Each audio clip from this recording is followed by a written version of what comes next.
Verse 36, Shri Krishna says, yoga is hard to attain, I agree, by one who is not self-controlled, but by the self-controlled it is attainable by striving through proper means. This is my opinion.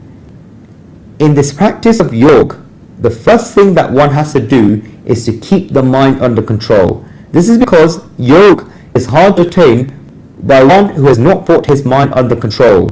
But by someone who has brought his mind under control, it is attainable through efforts.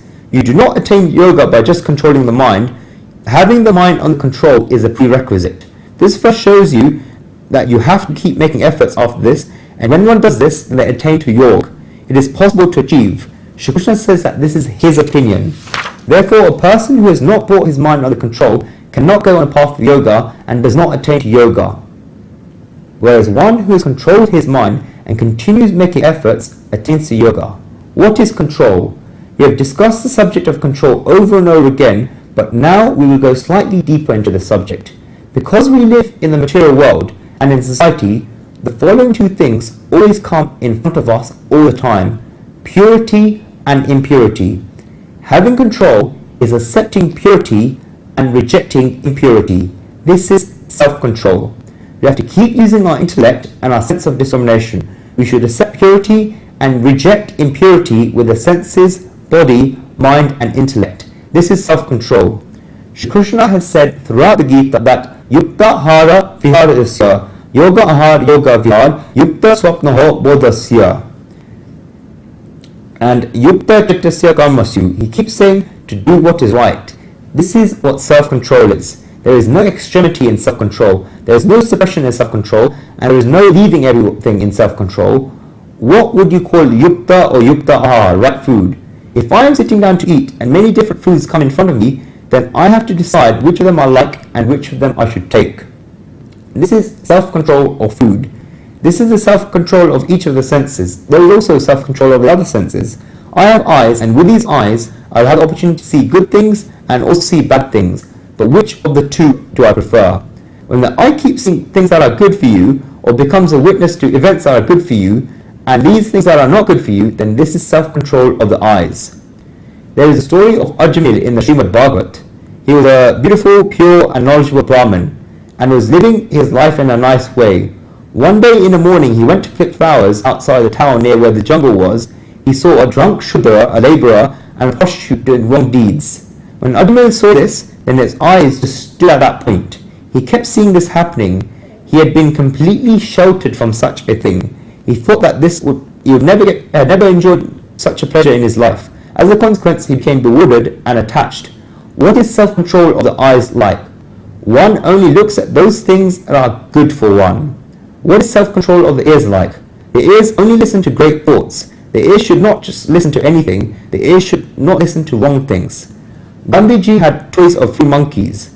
We understand a very simplified meaning of the monkeys because we have been taught it from a young age. We were taught the meaning before we could understand it. We thought that the meaning is that the toys of the 3 monkeys show that one should not speak wrong things, not hear wrong things, and not see wrong things. The meaning is not so simple.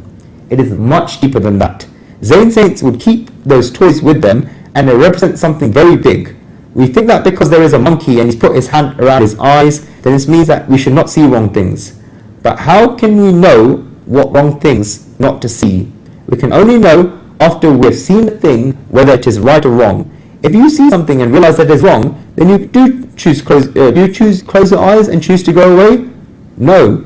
If you go away from the situation thinking that you do not, away from that situation thinking that you do not want to see something wrong, then from going away from that situation does not stop. The situation just keeps going. You got out of that situation, so it is fine, right? But then, after seeing that situation, it keeps showing as image in your mind. You may have closed your eyes and got out of there, but your mind keeps thinking about what could have happened after you left. We close our eyes, but did the situation stop? The situation did not stop. You think that the toy of the monkey has put his hands over his ears means that one should not listen to wrong things. Let's say that some people are gossiping and criticizing another person.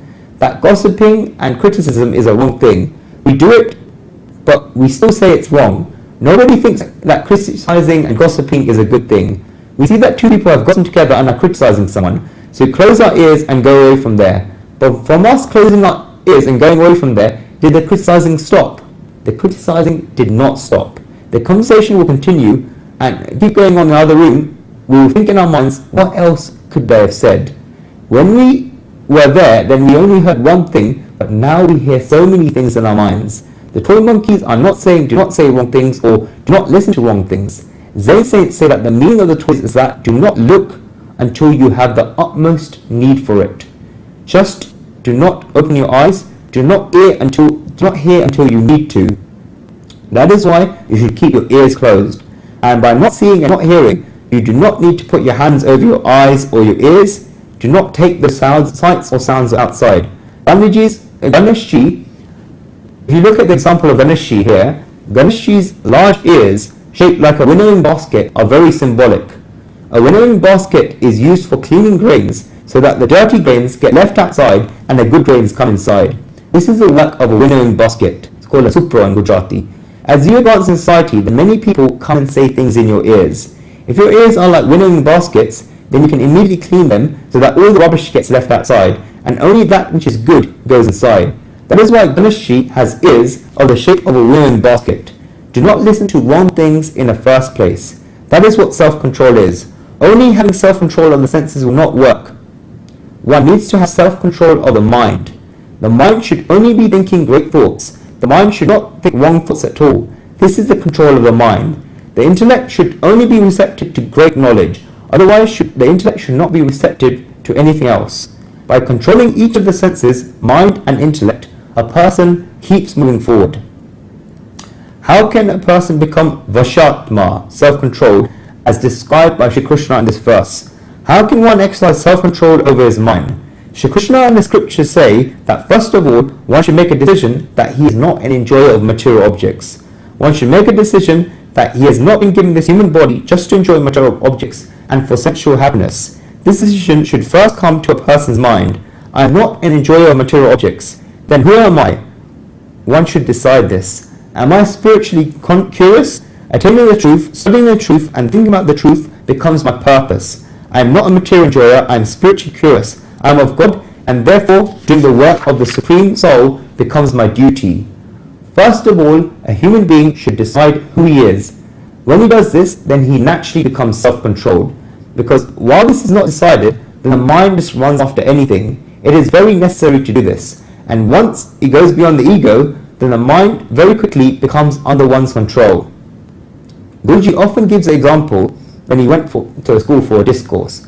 There are about 500 8th, 9th or 10th graders there. They were all sitting there very stiff like this. Guruji found out later that the principal and the vice principal had made continuous announcement the week before that a saint is coming here and everyone has to be on their best behaviors. They were sitting there all scared of Guruji for 1 hour. He had it in his mind, Guruji, that you're going to see 13 and 14-year-olds as if it was going to a garden with innocent children and smiling faces. 13 and 14-year-olds are so enthusiastic, smiling and pleasant like roses.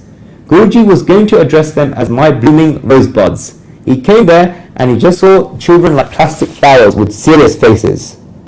These two associations, the principal and the vice principal, were standing next to him watching for one wrong move by the children.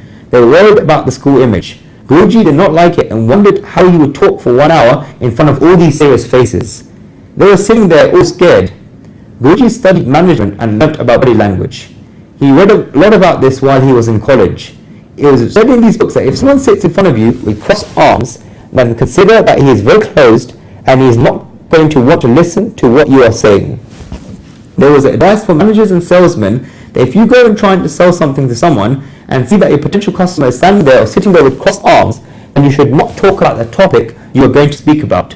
This is because no matter how many good things you say about your product or service, the other person will say he'll just look at it later. These books said, and those who study psychology will know, that first you must try to get that person to uncross his arms. Do small talk so the person uncrosses his arms, and then you can talk about the product or service to him. Only then will he listen about your product or service. Guruji tells women that if they wish to ask something from their husbands, then while they cross their arms, they should not say anything. If he's doing this and you ask for a new sari or a new dress, then you say, no, you will not get it straight away. Try this. First of all, you should make small talk, and once he uncrosses his arms, then he may say yes. his body language would need to open. To lighten the atmosphere, Guruji asked the children if they had decided what they wanted to be when they grew up. 3 or 4 pupils put their hands up and Guruji asked them for the answers. One said doctor, others said engineer, another said chartered accountant, and one said that he wanted to be a pilot. One young boy was sitting at the front with his hands folded, just staring at Guruji. He seemed confused by everyone's answers. Guruji made him stand up and asked him whether he had decided what he wanted to be. He answered that, I do not know what I want to be, but the way things are going, I will definitely be mad. Guruji asked him why he thought that. He said, look, my father wants me to become a doctor, my mother wants me to become an engineer, my uncle is a chartered accountant and he wants me to follow in his footsteps, my maternal uncle is a lawyer and he wants me to become a solicitor advocate, and my other maternal uncle wants me to become a pilot like him. All of these people want me to do something different, so how can I become a doctor, an engineer, a CA, a lawyer and a pilot all at the same time? If I try to do this, then I will definitely go mad. Guruji told him, clever boy, have you not made a decision on your own yet? If you make the decision, then no other person will come and try to influence you. Until you yourself are undetermined, then everyone will come to you and make their wishes. That boy was only 13 years old, but we also get 40 or 50-year-olds in a similar state who do not know who they are and who they belong to. As soon as it's decided, then one goes beyond the ego, then the path becomes very straightforward. It is very easy. Whoever wishes to bring the mind under control must first decide this. Who am I and to whom do I belong to? I can hold on to Shri Krishna's little finger and help you by saying that first you must decide that you are not an enjoyer of material objects. You have not come here to enjoy material objects. Only then will things thereafter become clearer. Who are you? Self-control becomes very straightforward, and when one achieves self-control, then one attains to yoga. When Shri Krishna said this, and there was still one question in Arjun's mind. We will see in the next 3 verses what this question was.